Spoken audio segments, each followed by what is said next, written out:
Kasara railway स्टेशनची अत्यंत धक्कादायक बातमी मी या ठिकाणी तुम्हाला दाखवत आहे। या बातमीची दखल भिवंडी लोकसभेचे खासदार सुरेश उर्फ बाळामामा म्हात्रे घेणार का असा प्रश्न लोकलने प्रवास करणाऱ्या प्रवाशांनी उपस्थित केला आहे। मुंबईवरून लोकल कसाऱ्याकडे येते आणि सदर लोकल ही प्लॅटफॉर्म क्रमांक 4 वरती घेतले जाते, परंतु रेल्वे प्रशासन त्यांच्या काही लोकल ह्या प्लॅटफॉर्म क्रमांक 1 व 2 वरती घेतात, परंतु परंतु लोकलने येणाऱ्या प्रवाशांची गर्दी अतिशय मोठ्या प्रमाणात असते आणि रेल्वे प्रशासनाने जो ब्रिज बांधलेला आहे त्या ब्रिजची पायऱ्यांची उंची फार मोठी आहे आणि रुंदी फार कमी आहे। त्यामुळं लोक आपल्या बस पकडण्यासाठी इतर गाड्या पकडण्यासाठी प्लॅटफॉर्म क्रमांक 2 वरतून लाईन क्रॉसिंग करून 3 वरती येतात आणि त्यावेळेस जर नाशिकवरून जर मुंबईकडे जाणारी फास्ट मेल एक्सप्रेस जर आली तर त्या ठिकाणी अतिशय मोठी दुर्घटना घडू शकते। याचं चित्रण मी तुम्हाला या ठिकाणी दाखवणार आहे।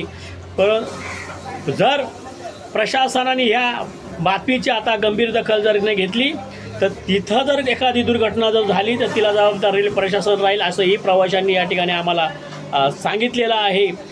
आणि ह्या भिवंडी लोकसभेचे खासदार सुरेश उर्फ बाळामामा म्हात्रे यांनी ह्या बातमीकडे अतिशय गांभीर्याने बघावं असंही लोकलने प्रवास करणाऱ्या प्रवाशांनी या ठिकाणी आम्हाला सांगितलेलं आहे।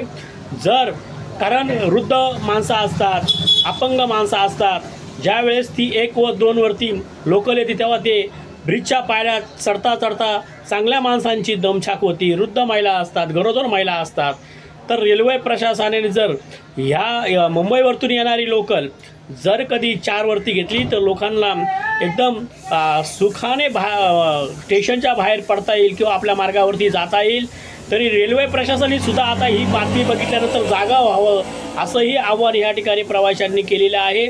आणि जर कधी त्या ठिकाणी भविष्यात दुर्घटना घडली तर त्याला रेल्वे प्रशासन जबाबदार राहील असं लोकलने प्रवास करणाऱ्या प्रवाशांनी आम्हाला सांगितलेलं आहे। बाळामामा म्हात्रे भिवंडी लोकसभेचे खासदार, आपण ह्या बातमीकडे अतिशय गांभीर्याने बघून रेल्वे प्रशासनाला सूचना करावी किंवा प्रत्यक्ष येऊन कसारा रेल्वे स्टेशनची पाहणी करावी अशी आव्हान प्रवाशांनी केलं आहे असं आम्हाला सांगितलं आहे।